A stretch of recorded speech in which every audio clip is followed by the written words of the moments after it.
Good evening. I'm Enarida Lord and welcome to Churikua.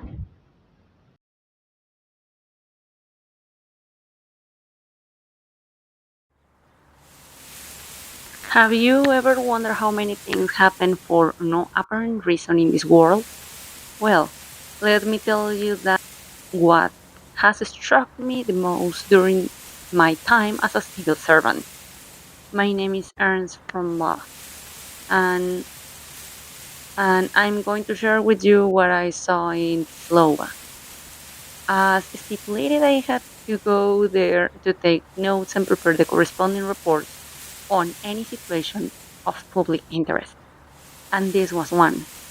The case involved a man, Peter Plogvig, who, as I already described in my report, passed away. His wife said he returned home and asked her for his banshee. She gave them to him, and she decided to move to another place for her safety. Other people, mostly neighbors, claimed to see him in their dreams, trying to strangle them, and they ended up dead. 9 people were found dead, one each day, with all the deaths occurring at night. The neighbors said they were afraid of being the next to die. Even his wife said she was afraid and stated his before leaving for another place, since, as she clearly mentioned, she feared for her safety. Something had caught my attention was that they all said the same thing, that a person's life was being taken by night. The investigation had to be conducted as quickly as possible, since there was a latent risk of another victim. I feared there would be unrest if I didn't agree. It is worth noting that they began demanding an exhumation of the body.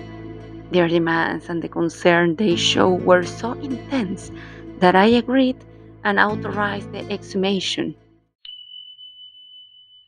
The moment the coffin was opened, I saw a man, remarkably well preserved despite the number of days he had been dead.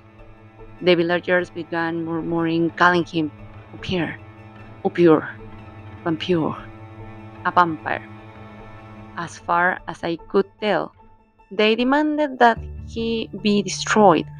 As they explained, they needed to drive a stake through his heart and burn his body to eliminate him.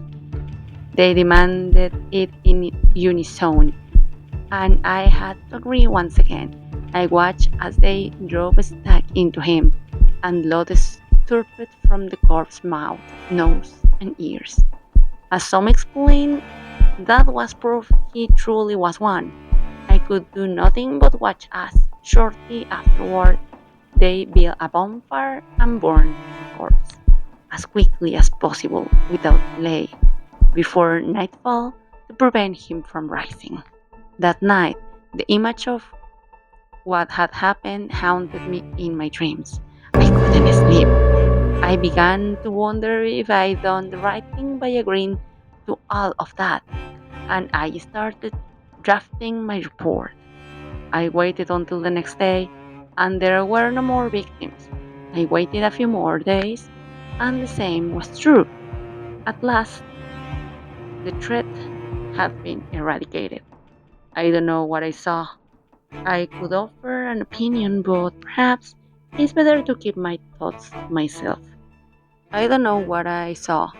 I could offer an opinion, but perhaps it's best to keep my thoughts to myself, since what these people have done through is so far removed from my own experiences, yet here we are, at a middle ground, where we both had to go through the same thing.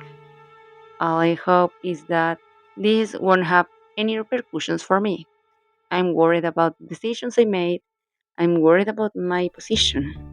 But now that I see that peace has returned to Kisilova, I can say that I'm at peace with the decisions I made. I achieved what was required. Now I fear the image, what I saw. The image of that man with the stake driven through him and how they burned him will haunt me for the rest of my life. And of course, I hope that a case like this never happens again, or at least not while I'm alive, so that I don't become yet another victim.